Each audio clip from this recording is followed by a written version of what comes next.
Hello, everyone.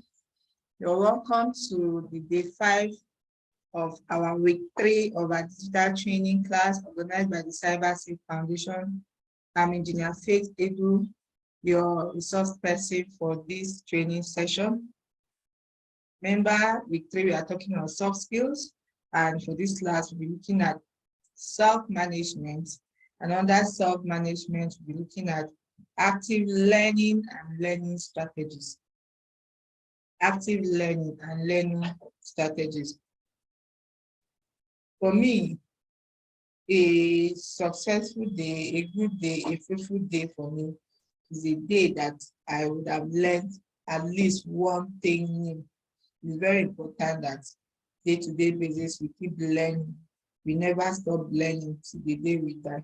Now, how do you learn? When you learn, you add knowledge to yourself, and those knowledge will come in useful sometime in the future. So how do you learn actively, and what are the learning strategies that you can invite in learning is what we'll be looking at in this class. What is active learning? Active learning is any technique, we say there to be any teaching method that gets students actively involved. It is different from the traditional learning as it places a greater degree of responsibility on you as a learner. So when the students get actively involved, it becomes active learning teaching method. No, in active learning techniques like role playing, case study, group project, peer teaching, debate, etc. are used. Like where I give assignments sometimes is to enable us go and carry out research, and by the time you're carrying out this research, you're actually learning actively, not just listening to me talk or reading the material is not enough. Active learning activities may range in length from a couple of minutes to whole class sessions, or may take place over multiple class sessions. What are the 5 elements of active learning? Like this class we are currently having, you have to practice active learning strategies for you to actually benefit from it. Otherwise, I'll just be wasting my time here, which I know I'm not, because I'm already getting the testimonial from a number of us, quite a number of us. So you must, for others that might be lagging behind, might be because you might not be too knowledgeable in how to practice active learning effectively. So please, you have to take this particular session very serious. Now, like I asked earlier, what are the 5 elements of active learning? We are going to be looking at them one after the other. Number 1, here we have motivation. You can actively learn when you are motivated. Ask yourself what you seek to achieve upon completion. In other words, what is your reason or purpose of learning? If you are not motivated, you cannot learn. Even in this training session, you are not motivated, you will not learn any new thing. So you must ask yourself that question, what do I help? This is a digital training session. We are talking about digital literacy here. We've talked about digital literacy. We've talked about cybersecurity awareness. Now we are talking about soft skills that can help us relate with people in our profession and even in our personal life. These are the skills that if you have a job tomorrow that can take you to the top, these are the skills that will make you always useful in your environment. If you have a business, these are the skills that can help you grow your business and maintain that growth, steady growth. So that's what we are looking at. We've looked at several types of soft skills. Now we are now looking at active learning, because you must learn to keep growing. So we talked about motivation here, that you must be motivated, otherwise you will not be able to see the purpose to learn. Next, we'll look at stimulus. Active learning makes use of activities that steer you to action. You are forced to do rather than just sit and listen. Like when I give assignment, I'm forcing you to go out of your way to do it instead of just sitting passively and listening. So that's what the stimulus is, that push, that drive that is attached to it. There must be a push, there must be a drive. Like back then in school, some of us are giving assignment and it will be term assessment. That means if you don't do them, you will not be assessed, and you are not assessed, you know what that means. You might end up having to carry over. So that now becomes stimulus for some persons to do their assignment, which shouldn't be, because assignments given or assessment given should be something we should just want to do naturally. Now, opportunities to apply learning. Remember, I'm talking about the 5 elements of active learning. So next year, we talked about motivation. Then please, we've talked about motivation, we've talked about stimulus. Next, we have opportunities to apply learning. This is usually in the form of formative assessments such as pop quiz, multiple choice question, game and puzzle. There must be opportunities to apply learning. Like sometimes the assignment we give is also an opportunity for you to apply, because the assignment don't just come, they've been talked on, but they want you to go learn more. So you now go and apply. Or like the assignment I gave on cyber security awareness, when I talked about coming up with strong password, and then coming up with a storytelling password. We had already talked about it. So me giving you that assignment meant you trying to apply what you had learned from the class. So that is what is meant about opportunities to apply learning. Then there's feedback and reinforcement. Learning needs reinforcement.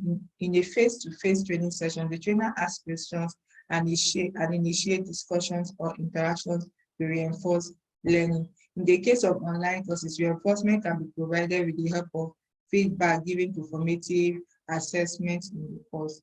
Like when you submit your assignment, it gives me a feedback that I can use to assess to know whether you are actually following up on this training program or not.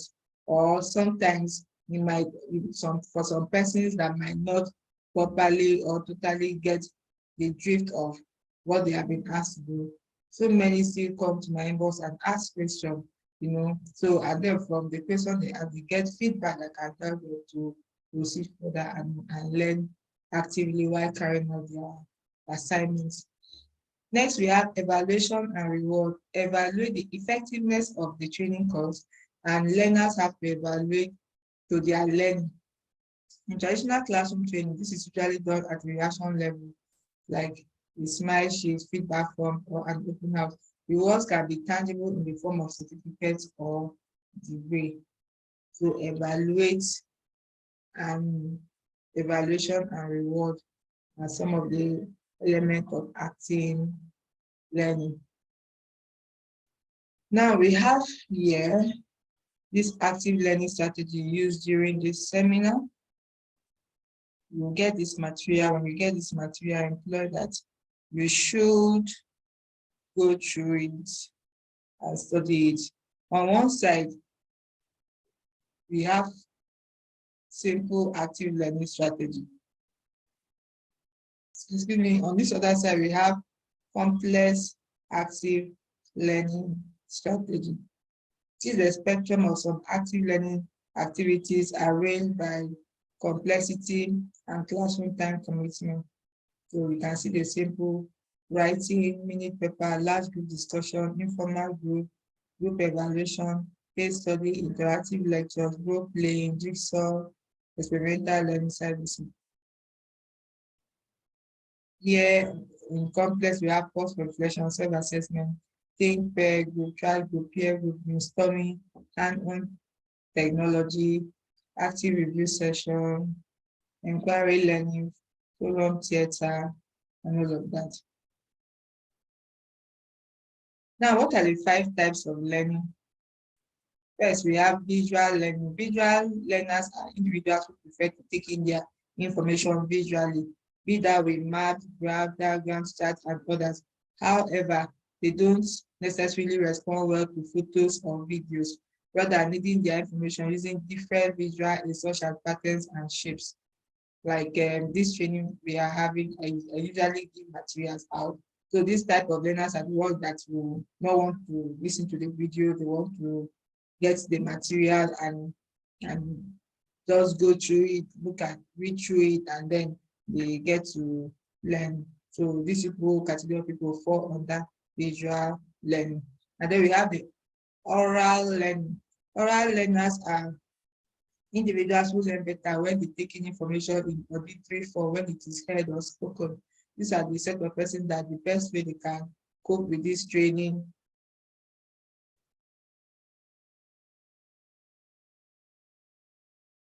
So like I was saying, learners are individuals who learn better when they take in information in auditory form, when it is heard or spoken. And I've cited an instance where oral learners fall under the category of person that might just be playing the audio of this recording in the background while just listening to them and be doing other stuff. They learn better that way. Verbal learning. In verbal or linguistic, learners prefer using words and language, both in speech and writing. Verbal learners are a combination of visual and oral learners, focusing on the sound and meaning of words when seeking understanding. So these ones combine the both. They like to hear and then read through, and then they learn best that way. Then we have kinesthetic learning. Physical or kinesthetic learner use their hands, body movement, and their sense of touch to understand things. To grasp an idea, they actually need to grasp an idea, touching, feeling, and manipulating objects is a very important part of their thinking process. So these people use their hands, body movement, and sense of touch to understand things. Then we have reading, writing, then reading, writing learners. Reading, writing learners consume information best when it is in words, whether that is by writing it down or reading it. To them, text is more powerful than any kind of visual or auditory representation of an idea. So you find out which category you fall into: visual learning, oral learning, verbal learning, kinesthetic learning, and reading, writing learning. Now, what are 3 ways to encourage active learning? Number one, introduction. This might seem obvious, but it is nice for students or colleagues to get to know a bit about each other before being asked to work together. You want people to work as a team, they must get to know each other, one another in that team. Interactive demonstration, live demonstration, or you can present narratives or case studies, the outcome of which might be predictable based on depth of subject knowledge. Ways to encourage active learning. Then we have problem-based learning. People like to solve problems depending upon your discipline. Examples of workable problem might be quantitative, analytical, or situational. Now, assign interactive questions that will develop the critical thinking of the students. These are all different types of active learning. Now, learning strategy. A learning strategy is an individual way of organizing and using a particular set of skills in order to learn content or accomplish other tasks more effectively and efficiently in school as well as in non-academic settings. Learning strategy instruction focuses on strategies that facilitate the active learning process by teaching students how to learn and how to use what they have learned to solve problems and be successful. Again, a learning strategy is an individual way of organizing and using a particular set of skills in order to learn something more effectively and more efficiently, whether in school or not in school. Now, its instruction focuses on strategies that facilitate the active learning process by teaching students how to learn and how to use what they have learned to solve problems and be successful. So that's just what learning strategy is all about. What are the 4 learning strategies? Number one, we have cognitive. Acquire and deepen understanding of the content. You must acquire and have a deeper understanding of the content. This involves acquiring and remembering new information as well as testing and deeper learning through organization, generation, etc. Like go and carry out research, you get to know more about that subject. That type of learning strategy is called cognitive. Metacognitive, it is an awareness of one's own thinking and learning process and an ability to influence that process. This involves planning, monitoring, and evaluation of results. You have an awareness of your thinking and you also plan to influence it, maybe deepen it further, or maybe test the other side of your reason and see whether it makes better sense. That falls under metacognitive. Next, we have management, creating optimal learning conditions. This involves engaging with other people, in other words, selecting and influencing the environment as well as overcoming challenges and destruction. So that is what management is talking about. You have to create the optimal learning foundation that is best suitable for you and the people around you. And then finally, we have motivational, triggering or finding the drive to engage in learning. This can simply involve fostering a growth mindset, self-efficacy, and mastering goals over performance goals. In other words, this involves developing belief that effort leads to improvement, and to achieve personal development and improve mastery. You must know what you're looking for. You must have your set goal, and then you push towards achieving it. So these are the 4 types of learning strategies. Now, next we'll be looking at 8 active learning strategies and examples. Reciprocal questioning. Create an open dialogue in which students take on the role of the teacher and generate their own questions about the topic, reading section, or lesson. 3, quiz interview. Encourage students to develop active listening skills by quizzing one another, sharing their thoughts, and taking notes. The pause procedure interpace strategic pauses into your class lectures to enhance student understanding of teaching material. The muddiest point, ask students to write note on the most unclear or most confusing element of a given homework, assignment, lecture, or class discussion. I like this. Because it helps you learn better. And then devil's advocate. Ask one or more students to take the opposing side of a predominant argument or point of view being discussed during a lesson, more or less like a debate. Peer teaching activities. Deploy a range of strategies that have students instruct skills or explain concepts to classmates. This is where amongst the students we have a set or 1 or 2, or either one person that will come up and explain certain concept to the other, or a group of the students come up to explain certain concepts to the others. Now, game-based learning platform use specialized games to add depth and differentiation to the educational process, helping students to achieve their learning objective. Rotational chair group discussion encourage students to actively listen to selected speakers who follow a pattern of guiding class discussion and summarizing previous points. Now, for this class, we've talked on self-management, active learning, and learning strategies. So we are going to be applying it particularly on our platform where we are. So just stay tuned, because I will be dropping some questions on the platform and we'll need to interact, because this is coming in timely. We still have quite a number of weeks ahead of us. So by applying all of these learning strategies that I've mentioned here, you'll be able to grasp more knowledge from what this training has to offer. Thank you for staying with me to the end of this class. See you in the next class. Again, I'm Engineer Faith, your resource person.